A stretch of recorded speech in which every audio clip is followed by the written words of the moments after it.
Bonjour, on est le 16 juillet 2020 avec une météo qui semble, je veux dire, très humide.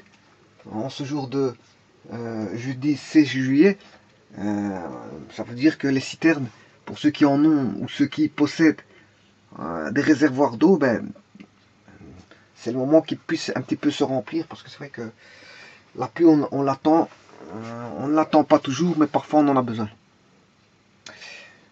Voilà, je vous propose un petit énoncé. Combien de kilogrammes de NaOH humide contenant 12% d'eau sont-ils nécessaires pour préparer 60 litres d'une solution 0,5 normale? Alors, tout d'abord, qu'est-ce que c'est que le NaOH? Bon, c'est une base forte. Elle est base quand elle est en solution, bien sûr, parce que d'après la théorie de Brownstedt-Lowry, une base, c'est des éléments qui captent des protons, un proton qui capte un proton H+. Voilà, toute molécule NaOH captera un proton via une liaison de coordinance. Voilà. Mais ça, c'est en solution. Si elle n'est pas en solution, elle ne joue pas le rôle de base. Hein. Voilà. Donc ici, le NaOH, c'est ce qu'on appelle de la soude caustique. C'est un nom usuel. Hein. C'est comme quand on a KOH. KOH, c'est pas de la soude caustique, mais c'est de la potasse caustique. Bon. Le nom de NaOH, c'est ce qu'on appelle un hydroxyde. Un hydroxyde. Alors, l'hydroxyde, ici c'est un hydroxyde de sodium, alors que là c'est un hydroxyde de potassium. Donc c'est la famille des hydroxydes qui sont des bases. Les hydroxydes sont des bases en solution, bien sûr, en solution. Alors, ici, on a affaire à quoi? Du NaOH humide. Ça veut dire que on a quelque chose qui fait ceci.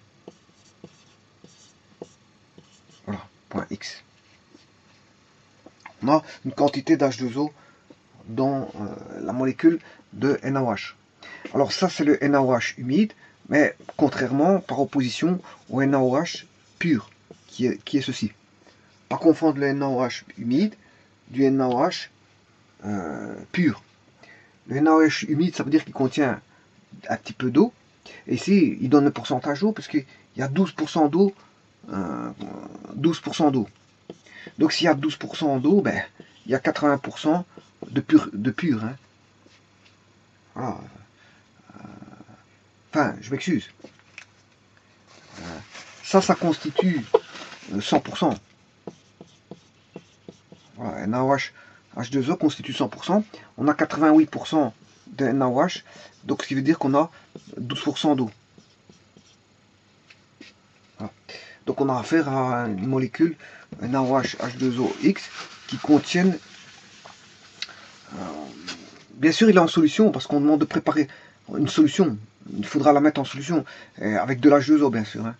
Alors, ne pas confondre l'H2O de la solution que vous allez mettre, l'H2O pur, de l'H2O contenu dans la molécule de NaOH.H2OX. Voilà. Alors, si vous mettez du H2O, la molécule de NaOH contiendra 12% d'eau et 88% pure. Elle sera pure à 80%. Le restant sera de l'eau. Bon, en général, les molécules ne sont pas pures. Hein. C'est rare de trouver des molécules pures. C'est très rare.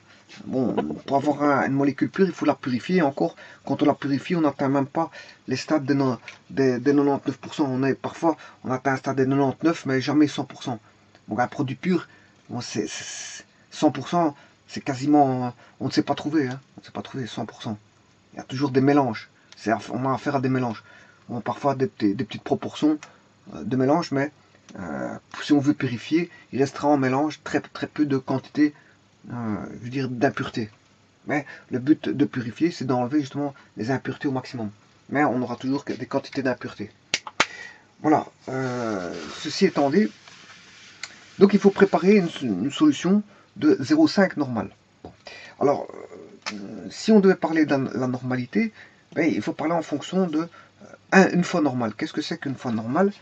Ben, c'est la mole nombre de moles sur N par litre. Ça ressemble à une expression de la concentration. C'est une expression de la concentration qui ressemble à la molarité, parce que la molarité, c'est le nombre de moles. Enfin, ici, je vais mettre en unité, hein, en moles par litre. Voilà, ici, c'est en moles par litre. Vous voyez que la distinction qui se fait entre la normalité et une forme molaire, bien sûr, ça c'est 1.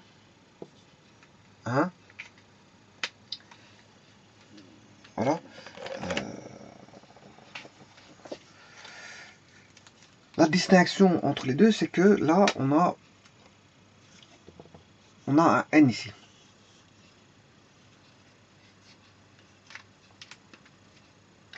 Ici, je dirais plutôt 1. Je l'ai obtenu comment le 1 si on a une mole dans un litre. On a une mole dans un litre, c'est-à-dire j'ai une mole dans un litre. Alors, mole avec E, je vous rappelle encore une fois, c'est pas l'unité, parce que l'unité de quantité de matière, elle est là. Ça, c'est en unité de quantité de matière, en unité qui est la mole. Ça, c'est une quantité de matière. Ça, c'est l'unité, ça, c'est la quantité de matière. Et ça, c'est l'unité de quantité de matière, ça, c'est la quantité de matière. Donc, c'est pour ça que je mets avec un 1. Donc, dans une mole, on a un litre. Et quand on a ça, on a une concentration 1 molaire. Bon, mais le nombre d'équivalents, c'est pas ça. C'est presque la même chose, mais il faut tenir en compte d'un nombre n. Et c'est valable quand il y a des ions. Alors, où trouve-t-on les ions? Quand on a une décomposition en dissociation dans une solution liquide. Une solution, on va dire, avec un solvant. Un solvant qui est de l'eau. L'eau va décomposer le Na+, en le NaOH, je m'excuse, hein, en Na+, plus OH-. Donc il y a l'intervention d'ions. Voilà. Bon, si on avait un acide, on aurait eu H, par exemple HCl, acide chlorhydrique, H+, plus Cl-. Là, vous voyez qu'on a affaire à l'intervention d'ions. Voilà. Maintenant, vous allez me dire pour un sel. Un sel, bon, je vais vous définir comment on trouve le N. Alors bon, ici, s'il s'agit d'un... comment on appelle ça, s'il s'agit d'une base, telle que NaOH, eh bien, c'est le nombre de OH- qui intervient dans la réaction, dans la solution, je m'excuse, dans la solution. Et ici, on a pour un Na+, on a un AOH. Donc ici, le N vaudra 1, si vous voulez. Pour l'acide chlorhydrique, c'est le nombre d'H+, qui intervient. Par exemple, dans HCl, on a 1 et 1, donc on a 1 ici qui intervient. Pour les réactions redox, c'est le nombre d'électrons échangés. Hein, et pour, je vous dirais, un sel, bon, si je prends FeSO4, là il est valence 2, là il est valence 2, ça va donner du Fe, si je fais la règle de chiasme, FeSO4, ce qu'on appelle du sulfate de fer 2, hein, c'est le sulfate de fer 2. Mais si je fais FeSO4, lui s'il est de valence, si je prends le fer, parce que la valence du fer peut être 2 ou 3, hein, SO4 il est valence 2, ça fera du Fe2 SO4. Alors pour bien expliquer le N pour les sels, la valeur de N pour les sels, ici on a l'intervention de 2 et 3 qui sont les deux valences, voilà, du fer et du sulfate. Eh bien, il faut aller rechercher ce qu'on appelle le plus petit commun multiple entre 2 et 3 qui est 6. Et donc le N ici vaudra 6 pour le sel qui est Fe2 SO4 3. Fe2 SO4 3.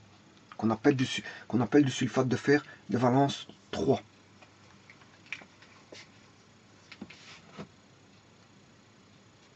Voilà.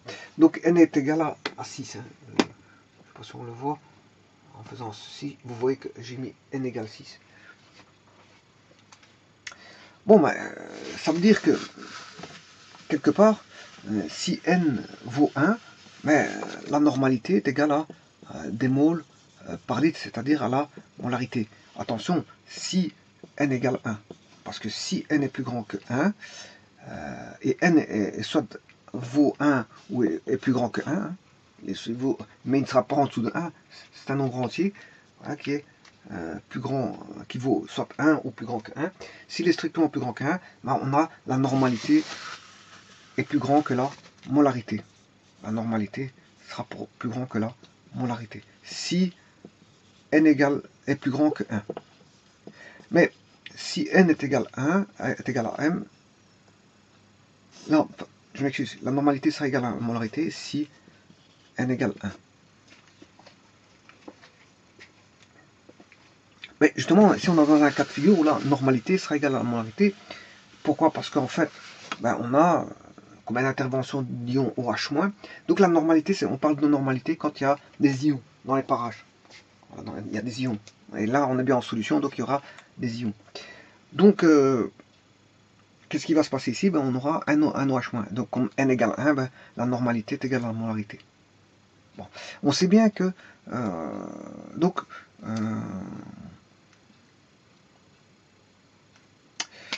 ce qui veut dire qu'ici, bon, la normalité,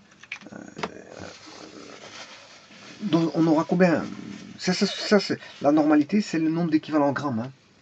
Voilà, c'est le nombre d'équivalents grammes par litre. C'est le nombre d'équivalents grammes par litre. Donc, je vais remettre tout ça par litre. Alors, sachant que 1 normal, si n égale 1, c'est comme si j'avais 1 molaire. Hein. C'est comme si j'avais 1 molaire. C'est-à-dire que j'ai une mole dans un litre. Mais pour la normalité, il faut exprimer en équivalent grammes. Donc, il faut exprimer en grammes. Donc, ici, une mole de NaOH, ça fait combien? NaOH. Une mole de Na, c'est 33. Ah, ça fait... ouais, je vais aller voir dans le tableau parce que je ne me rappelle plus.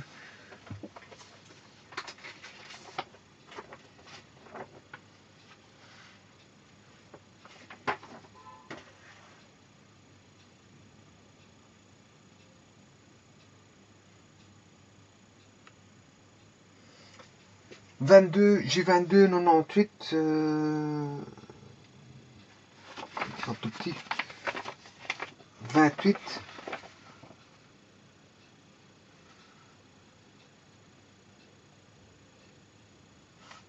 22, 98, 98. Hein.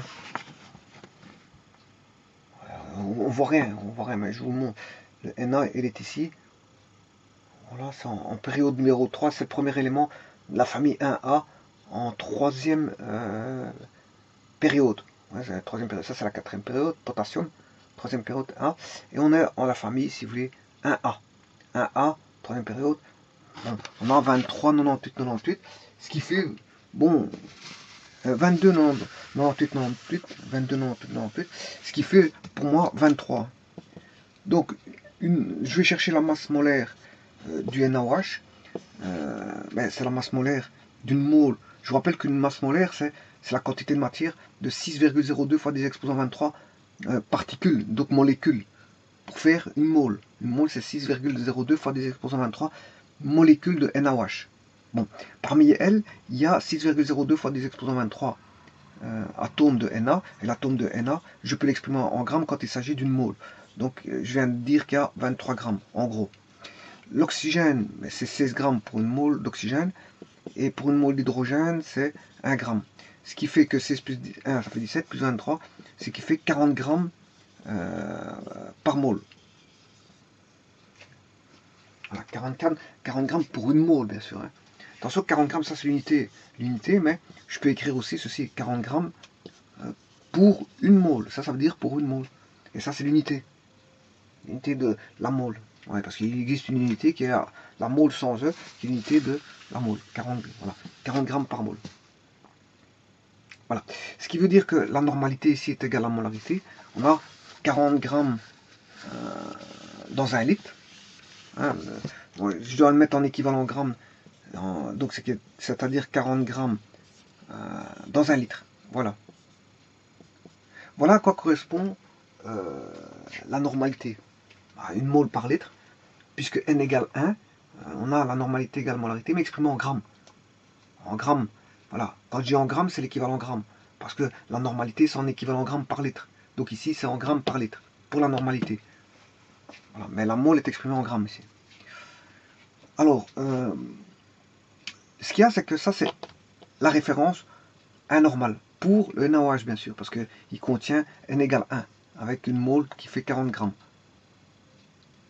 C'est pour le NaOH avec n égale 1. Mais ici, le problème, c'est que la solution ne fait pas elle n'est pas anormale. elle est 0,5 normale. 0,5 normale, ce qui fait ben, la moitié de 40. On a non pas 40 grammes dans un litre, mais 20 grammes dans un litre. C'est ce que ça veut dire. Donc 0, on a, je vous ai mis ici, que représente 0,5 normal, mais c'est 20 grammes de NaOH dans un litre de solution. C'est 0,5 grammes, 20 grammes de soluté, qui est le NaOH, dans un litre. Voilà, ça c'est le... On a 20 grammes dans un litre, c'est ça que ça veut dire. Voilà. En d'autres termes, on a 20 grammes, je peux l'exprimer comme ceci, 20 grammes de soluté, qui est le NaOH ici, dans un litre de solvant. Dans un litre de solvant. Mais ici, on n'a pas 1 litre, on a 60 litres. Donc je sais connaître la masse. Ou le poids de NaOH. Parce que en chimie, poids et masse, c'est la même chose. Hein. On ne distingue pas comme en physique, poids et masse. On fait intervenir la gravitation en physique. Ici, il n'y a aucune notion de gravitation. Donc on peut, par abus, dire que le poids, c'est la masse. Hein. C'est pas un problème. J'utilisais souvent le mot poids auparavant pour s'exprimer en tant que masse. Donc quand on parle de poids, on sait bien que c'est la masse. Par contre, en physique, non, il faut distinguer poids et masse parce que voilà, le poids est fonction de la masse au travers de la gravitation. Alors, là, on a multiplié par 60. On a fait 60, donc dans un litre, on a 20 grammes, mais dans 60 litres, on a 60 fois 20 grammes, ce qui fait 1200 grammes. En gros, c'est 1,2 kg. On a 1,2 kg de NaOH. On a mis plus d'1 kg, 1,2 kg de NaOH.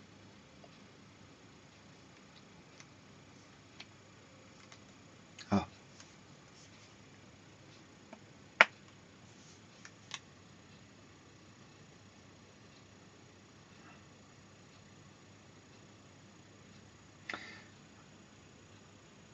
Alors là, on va dire que c'est le NaOH qui est 1200 grammes, c'est le NaOH pur.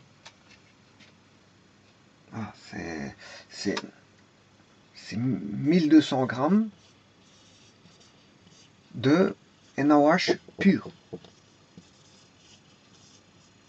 Voilà, c'est 1200 grammes de NaOH pur. Quand on dit 0,5 normal d'une solution contenant, voilà. Mais le problème, c'est qu'il faut chercher le NaOH humide. Voilà. Sachant que on a 12% d'H2O et 80% de pur.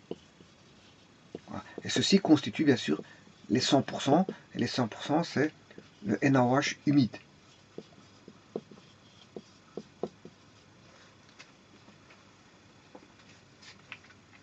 Voilà. Bon, mais pour ça, 88%, ça veut dire que dans 100 grammes, il y a 88 grammes de pur. Dans 100 grammes de solution, on en a 88 grammes de NaOH pur. Voilà.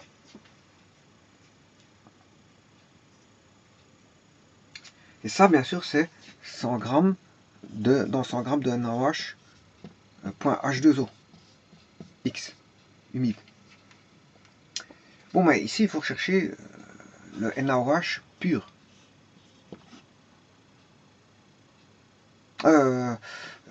NaOH humide, je m'excuse. Parce qu'on recherche le NaOH humide .H2O X. Et là, bon, c'est Y. Hein. Et là, on sait bien que on a 1200 grammes de NaOH pur. Voilà. Donc il suffit de chercher Y.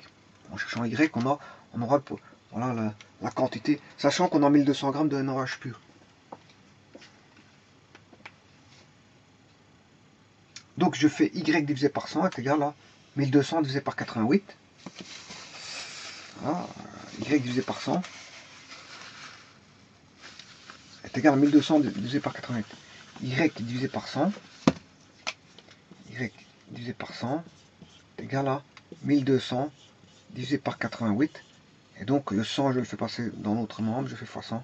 Et j'ai la quantité de NaOH humide.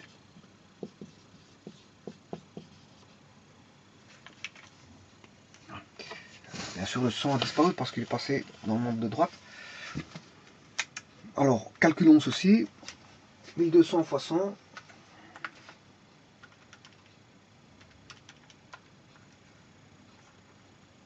Divisé par 88. Ce qui fait 1363,63.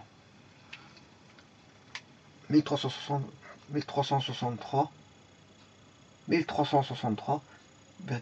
J'ai le nom mis en mode scientifique, j'ai un exposant sur l'extrême droite. C'est un 1.3 moi que j'ai, mais avec un exposant. Donc la machine est configurée en mode scientifique. Donc voilà. Mais ce qui fait en gros 1363,63 grammes de NaOH humide, ou en d'autres termes 1,36 kg de NaOH humide.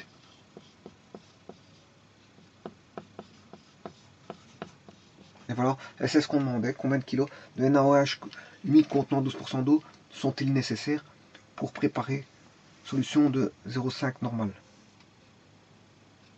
Voilà. Donc il faudra préparer 1,36 kg voilà, de NaOH humide, 1,36 kg. Parmi elles, ben, on a 88% de pur. Donc si je fais ceci fois 88%, voilà, on a bien nos 1200 grammes de NaOH, 1200 grammes de NaOH pur.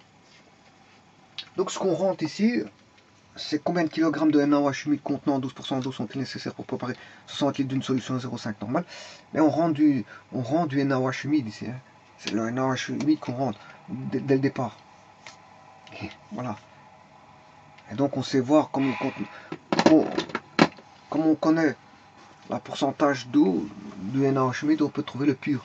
Et comme on a le pur, bien sûr en raisonnement inverse. Hein, parce que là, on a bien la quantité NaOH humide qui est déterminée, on peut trouver le pur, puisqu'il y a 80% de pur, et à partir de là, bon, voilà,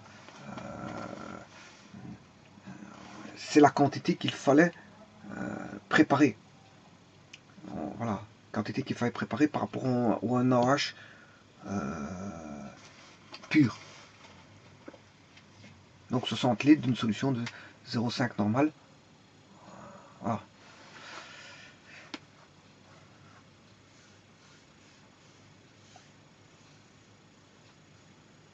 Donc, à la base, on met du NaOH humide. À la base.